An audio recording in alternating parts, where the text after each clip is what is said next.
They gave him all the praise, but they forgot whose name was on the deed.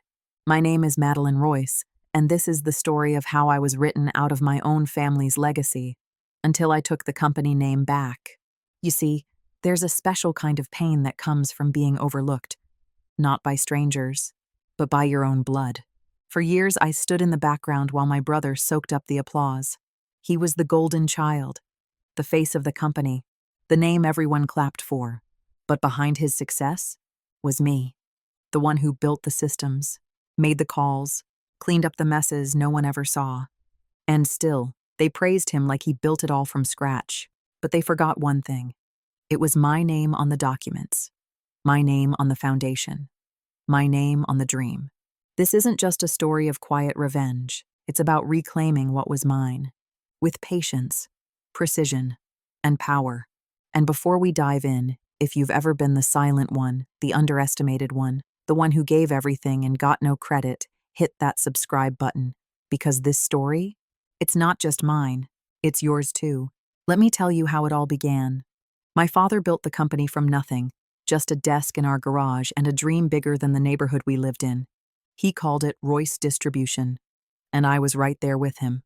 I was only 10, but I remember the clatter of his typewriter keys, the smell of ink on carbon paper, and the way he whispered numbers to himself late at night while drinking instant coffee in silence. By the time I turned 16, I was balancing ledgers and managing invoices. My weekends weren't spent at the mall. I was at the warehouse, helping dispatch trucks and color code deliveries. I didn't mind. I loved it. I loved him. I believed in what we were building. Then came Ethan, my younger brother.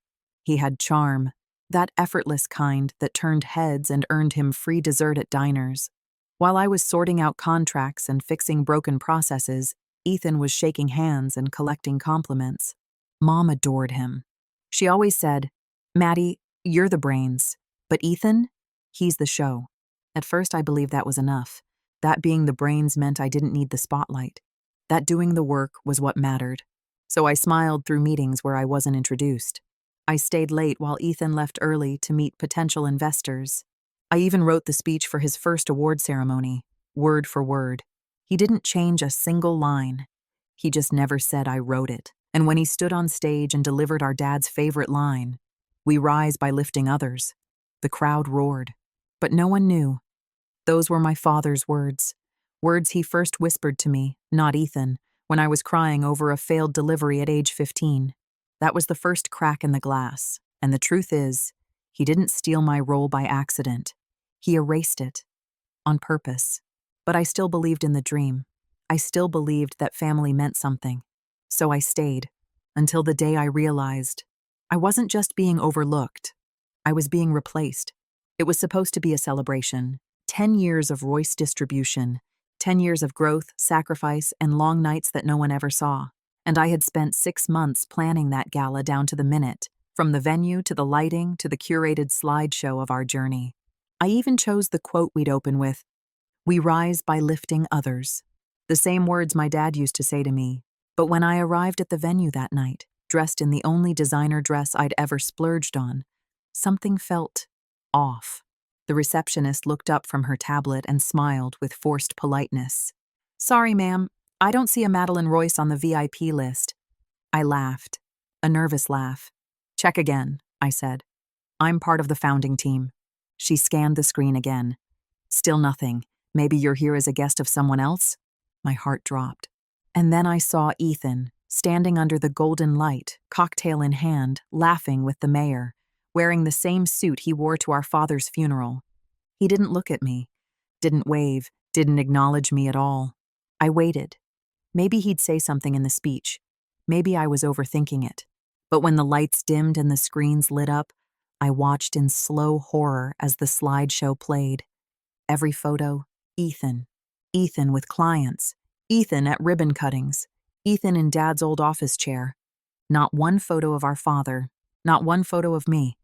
And then he took the mic and delivered a speech I hadn't written. But I recognized the lines. He used my father's quote again. "We rise by lifting others." He looked into the crowd as if he owned those words. And the room erupted in applause. That was it. The moment something inside me shattered.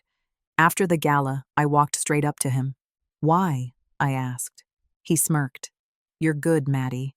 But you're not the face of the brand. You've always been better behind the scenes." And then, like it was business as usual, he added, "It's nothing personal. It's just business." That's when I realized this company didn't just forget me, it was built to erase me. So I turned around and I walked away.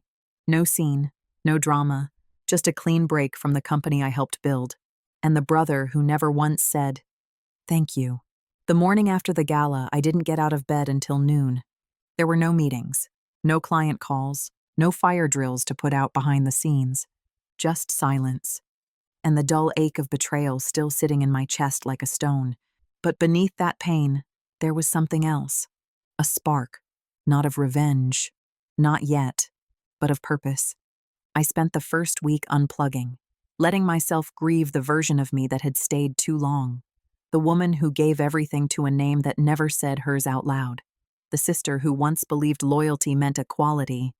And then I started researching. If Ethan wanted the spotlight, he could keep it. But I knew something he didn't. Royce distribution was aging, outdated, running on systems I had built 5 years ago. The industry was changing. Sustainability, smart freight routing, digital dashboards. Royce hadn't kept up, but I had. Quietly, I started reconnecting with vendors and clients I'd worked with over the years. They remembered me, not just as Ethan's sister, but as the one who solved problems, who made things move. Many of them weren't happy with where things had gone. One client said, "Ethan talks. You delivered." That's when I knew. I wasn't going to fight him for what he stole. I was going to build something better. With my savings, I rented a small space, barely more than a garage, which felt fitting. I brought on 2 employees I trusted, both of whom I'd trained back in the Royce days, and I called it MR Freightworks. My name, my rules, no shadows. I didn't post about it, didn't run ads. I just worked. We handled small clients at first, late-night deliveries, fixing routes that others messed up. I hand-wrote thank you notes with every invoice. It was humble, but it was mine, and slowly, word spread. One by one, clients came knocking, not because I was loud, but because I was reliable, and because they were tired of being dazzled and disappointed. And then, one afternoon, I got the call that told me everything was about to shift. An old Royce client. Big account. "We want to move our contract to you." And just like that, the comeback began. It started as a whisper, a few clients shifting over, then a few vendors asking if they could update their contracts to my new company. No press, no drama, just a slow, quiet leak. Right out of Ethan's hands, and into mine. Within months, we had doubled our client list. MR Freightworks was still small, but lean, modern, efficient. And word was getting around. We weren't just the cheaper option, we were the smarter one. Then came a Thursday morning I'll never forget. I was reviewing a logistics dashboard when my assistant said, "There's someone here to see you." I looked up, and there he was. Ethan. He looked different. The usual polish was gone. His tie was loose, hair slightly disheveled, and for the first time in years, he looked nervous. I stood up quietly and walked to the door of my office. No hug, no handshake, just silence between us, thick as smoke. He smiled that old smile, the one that used to charm everyone in a room. Didn't work this time. "Look, Maddie," he began. "We've heard some of our clients have migrated over here. Thought we should talk. You know, avoid any bad blood." Bad blood? He cut me out of our father's legacy. He stood on stage, quoting Dad's favorite line like it was his own. Now he wanted clean? I didn't answer right away. I just tilted my head and said softly, "They came to me. I didn't chase them. I just did the work." He blinked, clearly not expecting that. Then came the real reason he was there. "I think it's best if we set some informal boundaries for the good of the Royce name." Ah, there it was, the name. My name. The same one he used to erase me, the one I was slowly reclaiming, without ever raising my voice. I stepped aside and opened the office door. "We're done here, Ethan." He hesitated, just long enough for me to see it in his eyes. He knew. The power had shifted. And I didn't have to scream to win. As he walked out, my assistant peeked around the corner. Was that really him? I nodded, and then I smiled, because for the first time, I wasn't afraid of him. A few weeks after Ethan walked out of my office, something unexpected arrived in my inbox. Subject line, feature interview request, the woman behind MR Freight Works. I thought it was spam, but when I opened it, my heart skipped. It was from a journalist at Freight and Future, one of the most respected industry publications.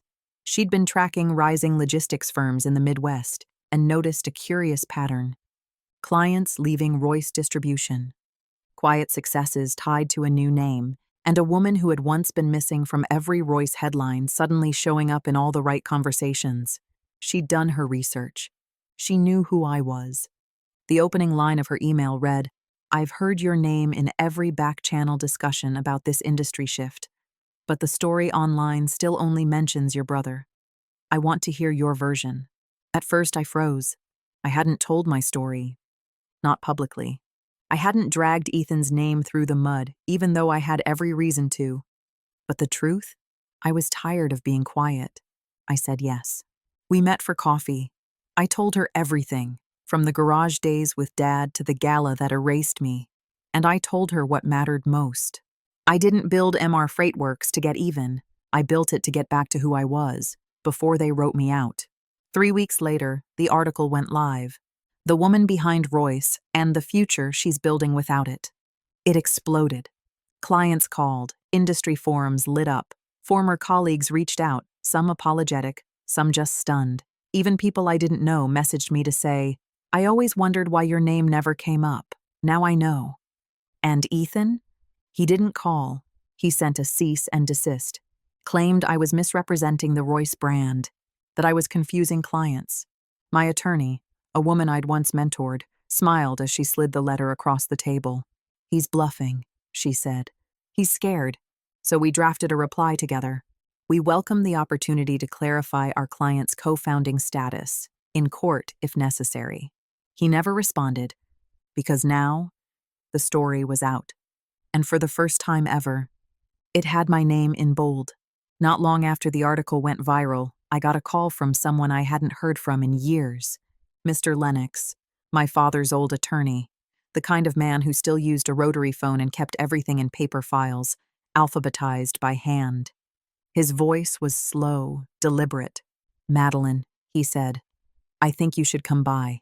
There's something your father left behind. Something worth revisiting." I met him the next morning. His office was exactly as I remembered, smelling of dust, ink, and time. He slid a manila folder across the desk. "Your father always meant for this to protect you. I think now's the time." Inside was a document I had forgotten even existed. A silent partnership agreement, signed the year Royce Distribution crossed its first million. My name was right there, in ink. Madeline Royce, co-founder, equal shareholder, heir to naming rights. I blinked. I had never signed away my shares. Ethan had never voided them. This was still binding. My hands trembled slightly as I read over it again.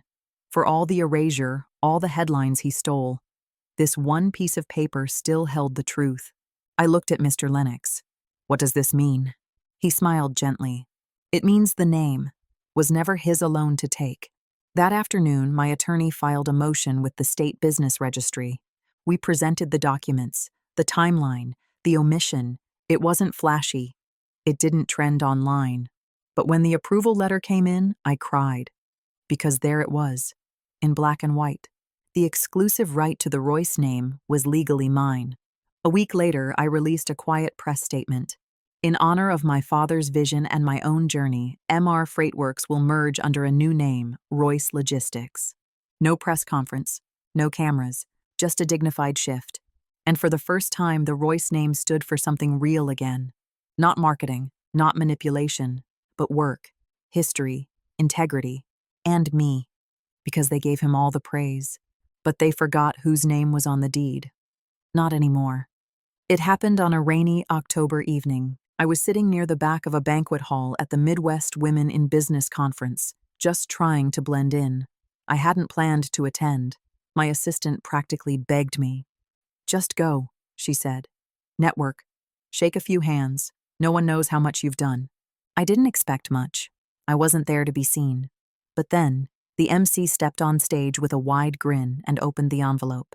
And the Logistics Innovator of the Year award goes to Madeline Royce, CEO of Royce Logistics. I didn't move.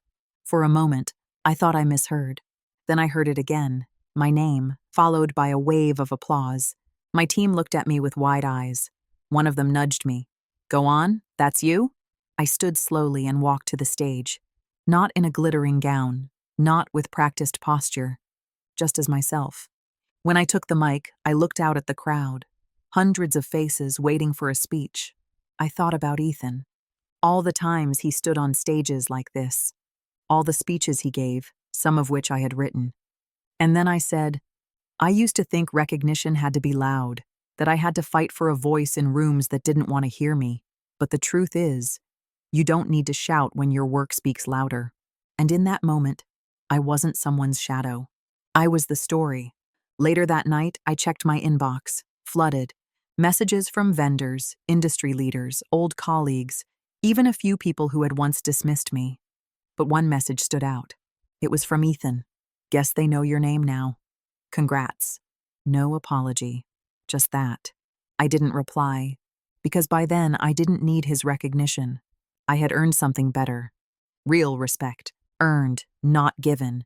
The kind that doesn't disappear when the cameras go off. He spent his life chasing awards.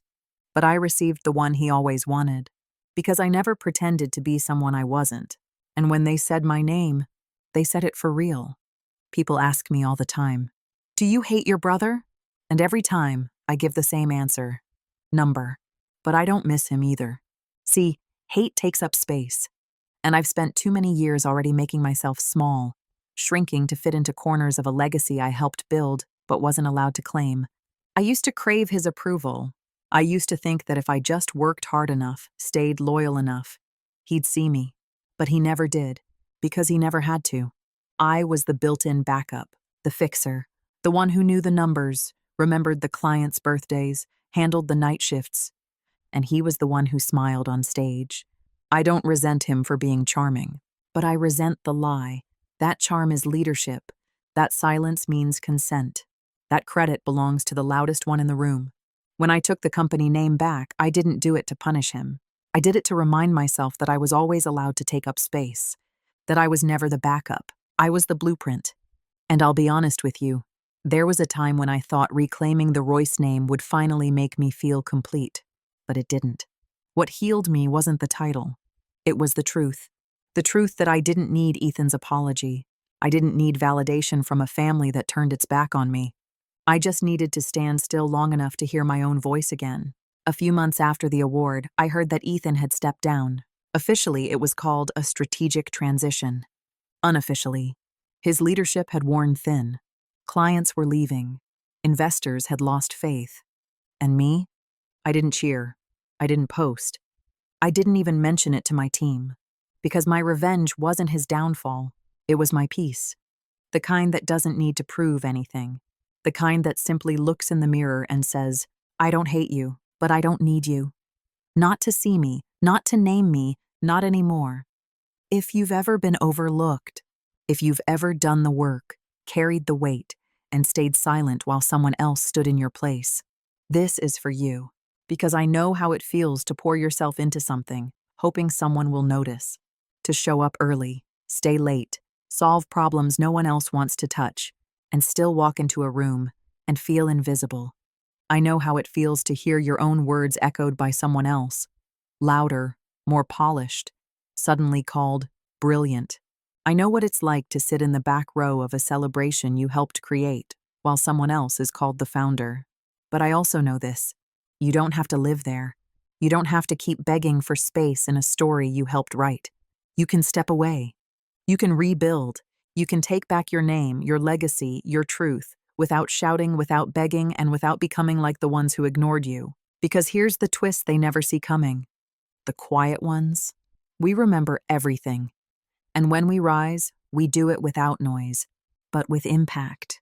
So if you've ever been called too quiet, too behind the scenes, or not the face of the brand. I hope you remember this.